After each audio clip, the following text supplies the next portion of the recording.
Raise your hand. We'll get you a mic for questions for Nick Kern Jr., Jameel Brown, Zach Hicks. Here you go. Zach, what was going through your head on those final 3 free throws? I just kind of wanted to block out the noise and just win us the game and stuff like that. So nothing was really going through my mind. It was just, win the game and do whatever it takes. And at the time, it was for me to make 3 free throws. So I went out there and did that. For any of you 3 guys, you guys were down 10 with 2.5 minutes to play. Did you still think that you were in that game at that point? Yeah. One thing coach always tell us to keep on fighting to the end, to all zeros on that clock, and that's what we did. Nick, you had a career high tonight and really got going in the second half. I think at one point you scored 13 straight points. What did that feel like for you? What was really working for you tonight? Really just the same thing. Getting the ball screen and attacking. They drop coverage and get into the basket and just finishing lays. It's for any of you guys. Your normal home is a little more blasé than this, and the fans are a little farther away. When you're in the middle of a game, do you notice this sort of crowd? And have you ever played in anything like this outside of high school? Yeah, I think the crowd definitely helped us a lot tonight. Just know the energy from all the Penn State fans, alumni, things like that. So it's definitely great to play in this historical gym, Breck Hall. What about you, Nick? You just kind of got juiced there for like 5 minutes. You look like you were empowered. Yeah, the crowd, that's something I'm used to. I played at VCU last couple of years. Sold out gym. Fans really turn me up, and yeah, just really get me going. Jameel and Zach, both of you guys hit threes on that 8-0 run in the last 35 seconds of the game.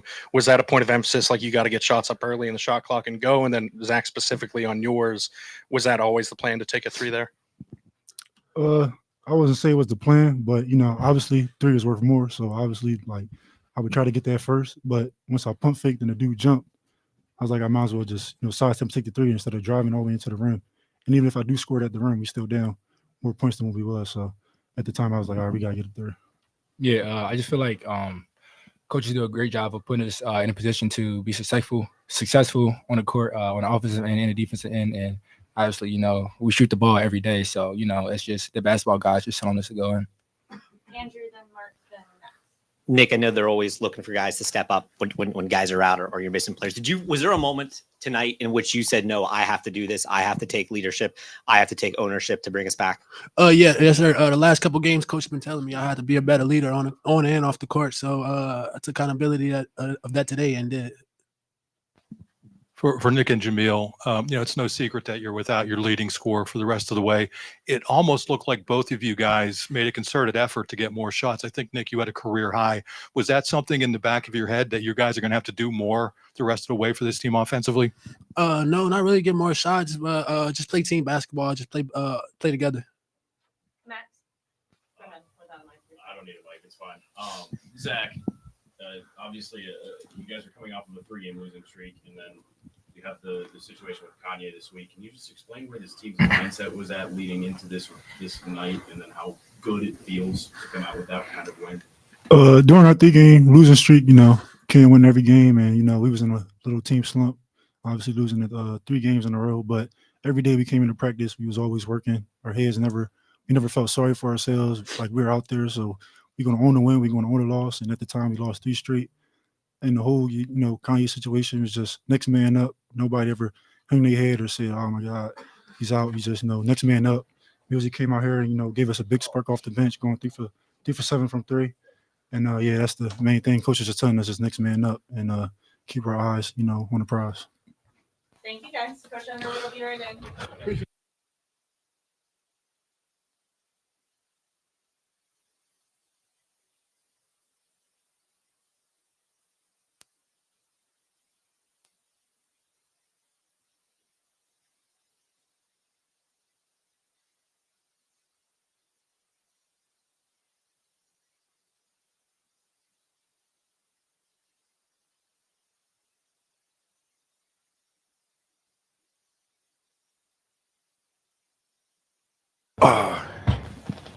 Yeah, give Penn State all the credit in the world. They never quit. They never laid down. Tremendous atmosphere, great environment. Wish we were back in the other place. yeah, created nice buzz and atmosphere. Congratulations to their administration for trying something new. That was great environment for college basketball. Obviously, we feel like we lost the game.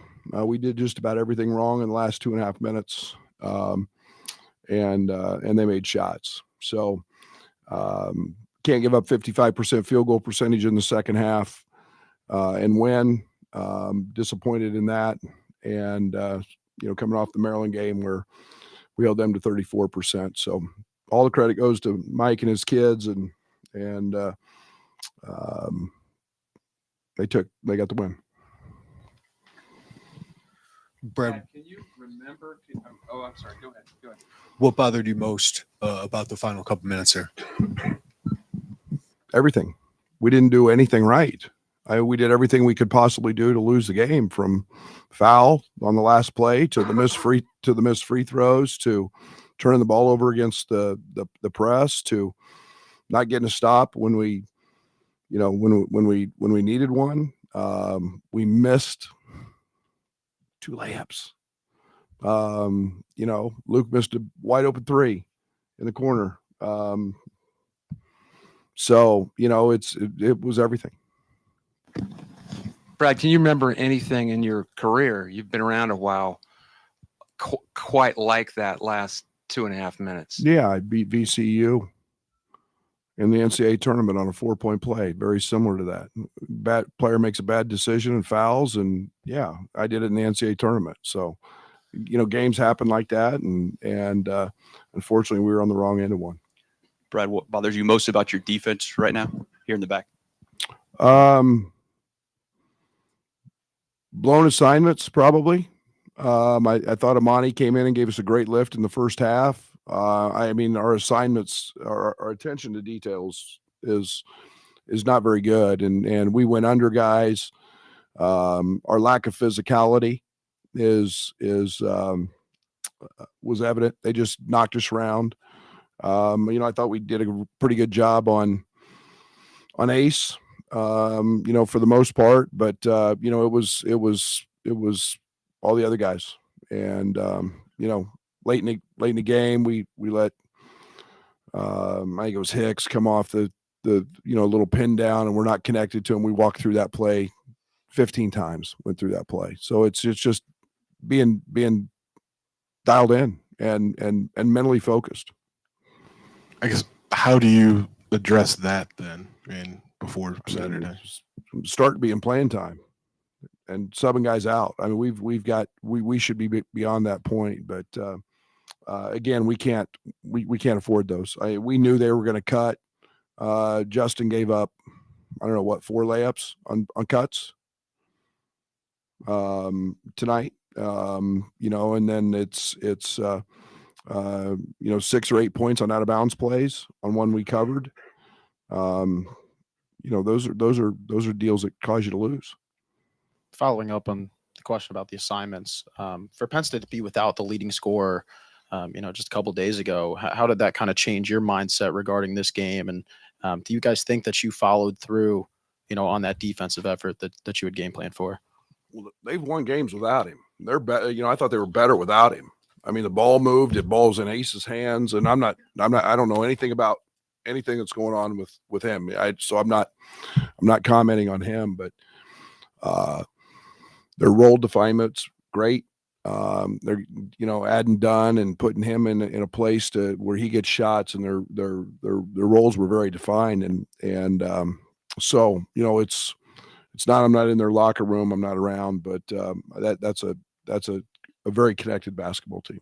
Brad, you mentioned both the crowd and the mental aspect. How much of that is tied together, and how much do you think the crowd bothered your team that last 35 seconds or so? Well, I don't know if the crowd bothered us. It was just nice to be in that atmosphere. We've come here, for a while, and that's a pretty cool environment. And I'm nostalgic because I like the really old buildings and crowds, but we just played in front of 18,000 at Maryland and closed one out. So I'm not saying that had anything to do with it. It was more our just not making plays. Brad, 18 turnovers tonight. That's the most by far in the Big Ten that you've had. What did they do, or what did your guys not handle? Yeah, it's just 40 minutes of what they did. They run and jump, and we were sloppy with the ball. I mean, Coleman hasn't had a ball taken in a long, long time. I think they took 3 or 4 in the first half and just knocked him out of his hands. And Marcus, was handling the ball a lot, but they're very handsy. They're one of the top steel teams, and the one thing we did was turn it over and played into their hands a little bit.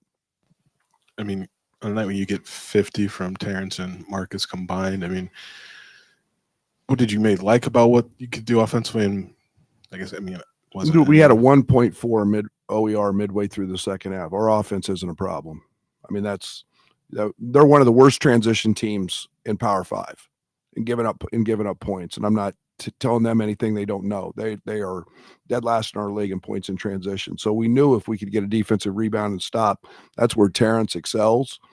And he was terrific in that area. And but again, we've got to give them credit. They did a good job in our post ups and throwing different looks at us and doubling. And like I said, we turned the ball over. Brad, for 80 plus points, you've given up to opponents in 4 or 5 games. How concerning is that for you? Yeah, I mean, we're relying on our offense because we're 4th or 5th in the country in offense, and it's a wrong mentality. And then we're not playing with any physicality right now, which really bothers me. And we got to address that. Thank you.